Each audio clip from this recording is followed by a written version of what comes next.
Imagine this, IIT 2026 result declared. अब तुमने log in करके अपनी रैंक देखी, तुम्हारी रैंक आ गई मान लो 600।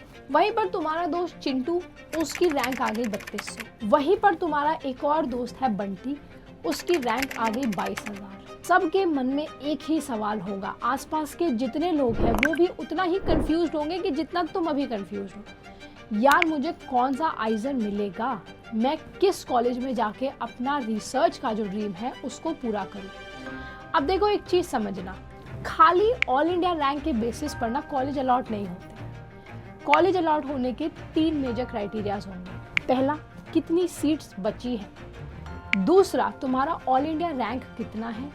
और तीसरा, तुम्हारी कैटेगरी क्या है। तो ये तीनों चीज़ें जो हैं मिलकर आपकी जो सीट अलॉट होने का प्रोसेस है उसमें हेल्प करती है। अब जो काउंसलिंग राउंड्स होते हैं ना, काउंसलिंग राउंड ऐसा नहीं है कि यार एक बारी में हो गया, हमने रिजल्ट बता दिया, इस बच्चे को मान लो एक कॉलेज मिला, इस बच्चे को कोई कॉलेज नहीं मिला। ये एक दिन का रिजल्ट डिक्लेरेशन नहीं है। काउंसलिंग एक डायनामिक प्रोसेस है, वो अभी लंबा खींचेगा। अब मैं ये क्यों कह रही हूँ, ध्यान से समझो। बहुत सारे बच्चे IIT का एग्ज़ाम देते हैं, नेस्ट का भी एग्ज़ाम देते हैं। अब यही सेम बच्चों ने JEE और नीट का भी एग्ज़ाम भरा था। फर्स्ट राउंड में ये सीट तो लॉक कर लेते हैं, लेकिन फिर फर्स्ट राउंड के बाद ये चले जाते हैं दूसरे कॉलेज। ठीक है यार, मैं IC चला जाता हूँ, मैं ICS चला गया, IIT मद्रास चला गया, IIT गुवाहाटी चला गया। अब मान लो इन सब ने आइजर पुणे लॉक किया था। अब आइजर पुणे छोड़ के जब ये दूसरे कॉलेज जाएंगे तो आइजर पुणे की सीट्स तो खाली रह गई ना। अब ये सीट्स जो खाली रह गई है ये जाएंगी नेक्स्ट राउंड ऑफ काउंसलिंग में, जहां पर यही सीट्स तुमको ऑफर की जाएंगी अगर तुम्हारी रैंक बिल्कुल नेक्स्ट इनके बाद आती है। अब यहाँ पर तुम्हारी मर्जी है, तुम्हें सीट एक्सेप्ट करनी है, नहीं करना चाहते हो, वो बात अलग है। बट ऐसा मत सोचना कि यार काउंसलिंग हो गई, अब तो यार कोई स्कोप ही नहीं है, फर्स्ट राउंड ऑफ काउंसलिंग में इतना हाई कट ऑफ था, मैं क्या करूँ। आधे बच्चे फर्स्ट राउंड ऑफ काउंसलिंग के बाद गायब हो जाते हैं, सीट्स वापस साफ खाली हो जाएंगी, यही नेक्स्ट राउंड ऑफ काउंसलिंग में जाएंगी। इसलिए मैं बार बार बोलती हूँ, अगर तुम्हारा बॉर्डर लाइन पर भी रैंक है, भर दो काउंसलिंग। ज़्यादा से ज़्यादा नहीं होगा ना, इससे ज़्यादा कुछ और बुरा तो होगा नहीं। तुम्हारे घर पे कोई बंदूक तोपे लेकर तो नहीं आएगा, है ना। सिर्फ तुमको एडमिशन या तो मिल सकता है अगर किस्मत ने साथ दिया, अगर किस्मत ने साथ नहीं दिया तो एडमिशन नहीं मिलेगा। अब देखो यार, जिनकी 3 लाख 4 लाख 12 लाख रैंक है ना, ये बातें उनके लिए नहीं है, ठीक है। थोड़ा कॉमन सेंस लगाना। मुश्किल से 2500-2600 यानी 2500 2600 सीट्स हैं। एप्लीकेशंस भी इस साल बहुत बड़े हैं, ठीक है। तो अगर तुम लोगों की किस्मत अच्छी हुई तो हो सकता है तुम्हें इस बार काउंसलिंग में एडमिशन मिल जाए, तो काउंसलिंग भर दो, क्या दिक्कत। तो जैसा कि मैंने बोला, आपको रैंक जो है ना वो आपको गारंटी कॉलेज नहीं देगा।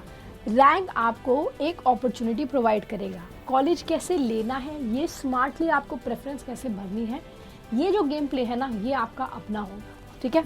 तो आपको रैंक आ गई, आपकी कैटेगरी आ गई, आपने अपना प्रेफरेंस ऑर्डर दे देना है, ठीक है। उसके बाद सीट अवेलेबिलिटी होगी और जो राउंड्स है वो आगे चलते रहेंगे डिपेंडिंग कितनी सीट्स बची हैं। First round, second round, third round. कभी कभी ऐसा भी होता है कि आइजर का जो स्पॉट राउंड होता है ना, वो 6-7 राउंड्स तक भी जाता है, ठीक है। तो टेंशन मत लेना।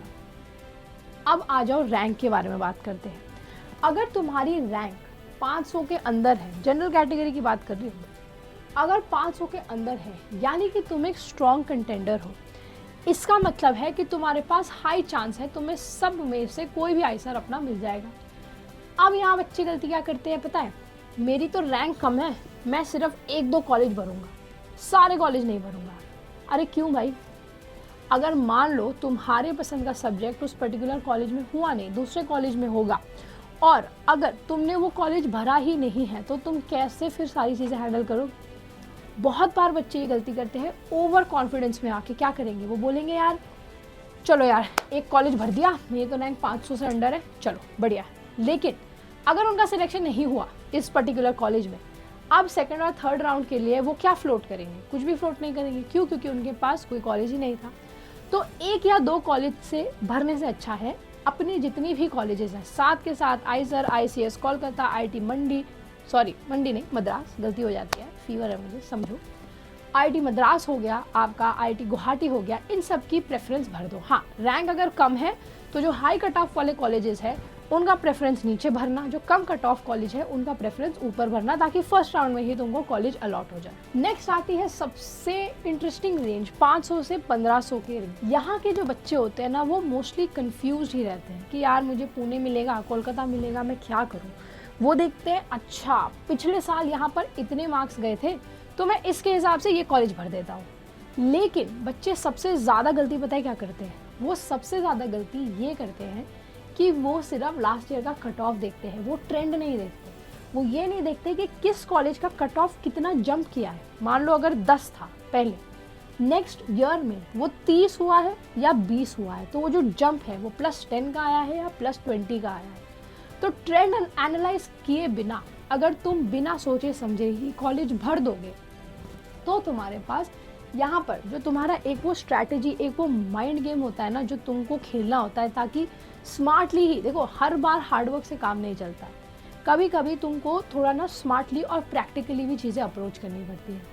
क्यों, अब मैं बताती हूँ, क्योंकि बहुत बार क्या होता है ना, हम अपने इमोशंस में आके कोई गलत चीज़ या कोई गलत स्टेप लेंगे, लेकिन वो आगे जाके हमको ही रिग्रेट कराता है।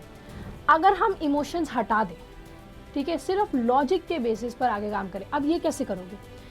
सही और गलत तुमको पता है, उसको ही नज़र में रखते हुए तुमको अपना डिसीजन लेना है। अब यहाँ पर तुम इसको इमोशंस कैसे हटाओगे? तुम्हारा जो अपना ओपिनियन है उसको साइड रखोगे। मतलब मान लो कि मैंने बोला यार चिंटू ये रेड कैप तो बहुत अच्छी है, लेकिन यार तेरे पर ना ब्लू ज़्यादा सूट करता है। अब तेरे पर ब्लू ज़्यादा सूट करता है, ये मेरा ओपिनियन है। रेड कैप अच्छी है, ये एक लॉजिकल स्टेटमेंट है, ये एक कॉम्प्लीमेंट है।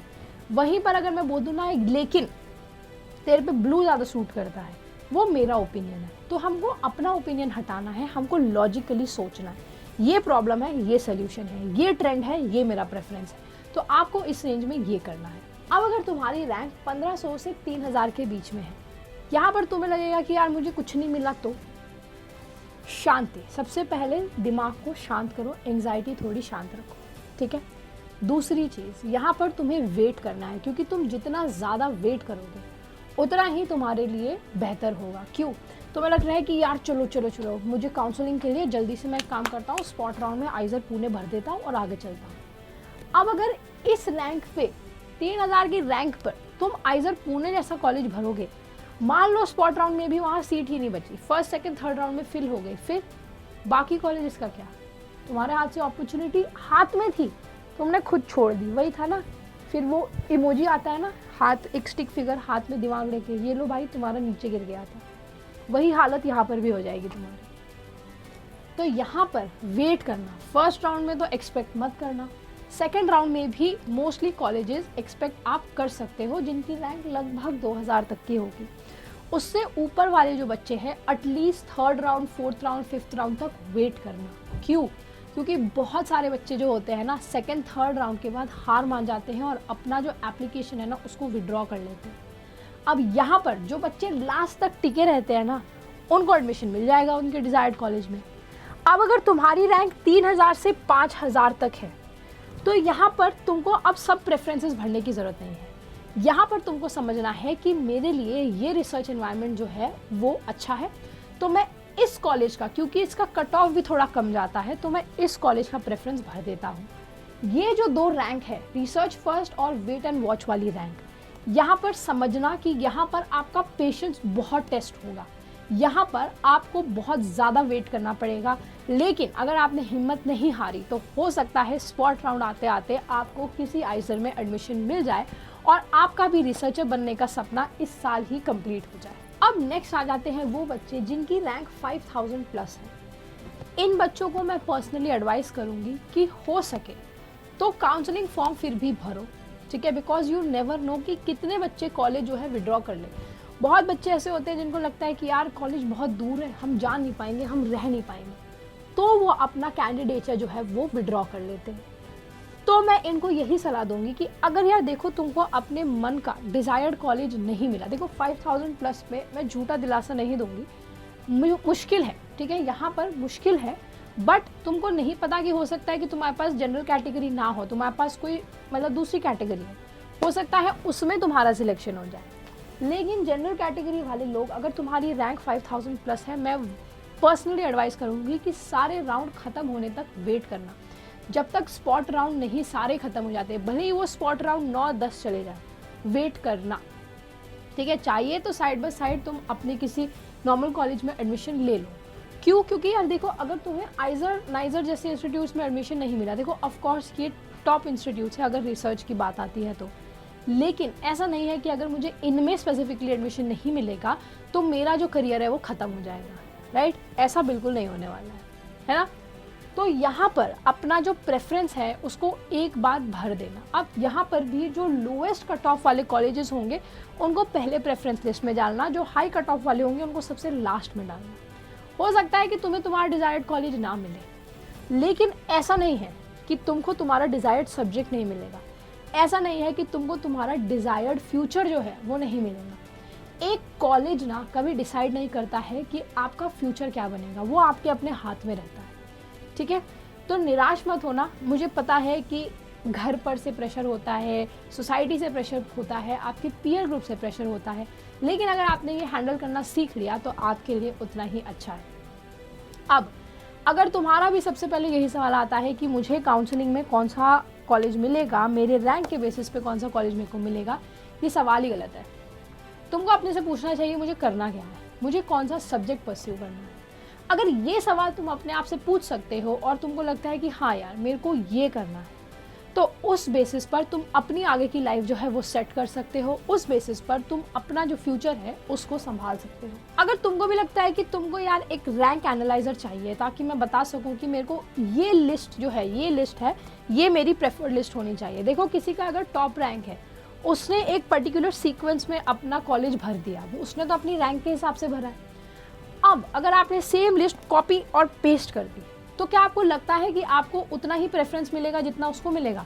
नहीं मिलेगा। क्यों? क्योंकि वो टॉपर है। अगर आपको लग रहा है कि आप अभी क्लास 11th में ही हो, है ना, और मुझे अभी से ही इन एग्जाम्स की प्रिपरेशन करनी है ताकि मुझे ड्रॉप ना लेना पड़े, तो आप हमारे साथ होमी बैच में पढ़ सकते हो। हमारे पास ऑलरेडी हज़ारों बच्चे पढ़ रहे हैं IIT और नेस्ट के लिए। और अगर आपको लगता है कि यार आपका इस साल एडमिशन नहीं होगा, आपको ड्रॉप लेना पड़ेगा, तो ड्रॉपर्स के लिए हमारे पास ऑफलाइन सेंटर्स भी हैं, which is a huge surprise. Saharsa के 4 ऑफलाइन सेंटर्स हैं, आपके पुणे, आपका दिल्ली, आपका NCR और आपके बैंगलोर में। तो यहाँ 4 जगह पर आपका ऑफलाइन सेंटर भी अवेलेबल है। तो ये तो हो गई बात ऑफलाइन सेंटर्स की। और अगर ड्रॉपर स्टूडेंट्स हैं, हमारा रमन और कलाम बैच जो हमारे all the time OG batches रहे हैं, राइट, आपके ड्रॉपर्स बैचेस के लिए, क्योंकि यहीं से बहुत सारे स्टूडेंट्स जो होते हैं ड्रॉप लेके 1 साल मेहनत करके टॉप रैंकर्स में आते हैं। तो वो भी सारी डिटेल्स आपको वेबसाइट पे मिल जाएंगी। बाकी आपको कोई भी गिला शिकवा है, कोई भी आपको सवाल है, नीचे कमेंट सेक्शन में डाल दो। हमसे डायरेक्टली बात करना चाहते हो तो सपोर्ट टीम का जो नंबर है वो भी पिन कमेंट में मिल जाएगा आपको। All the very best. ध्यान से काउंसलिंग भरना। और प्रो टिप बताती हूँ, डेडलाइन से पहले सारा काम कर देना ताकि बाद में लोड ना आए, और डॉक्यूमेंट्स जो रिक्वायर्ड हैं वो पहले से ही तैयार रखना। All the best.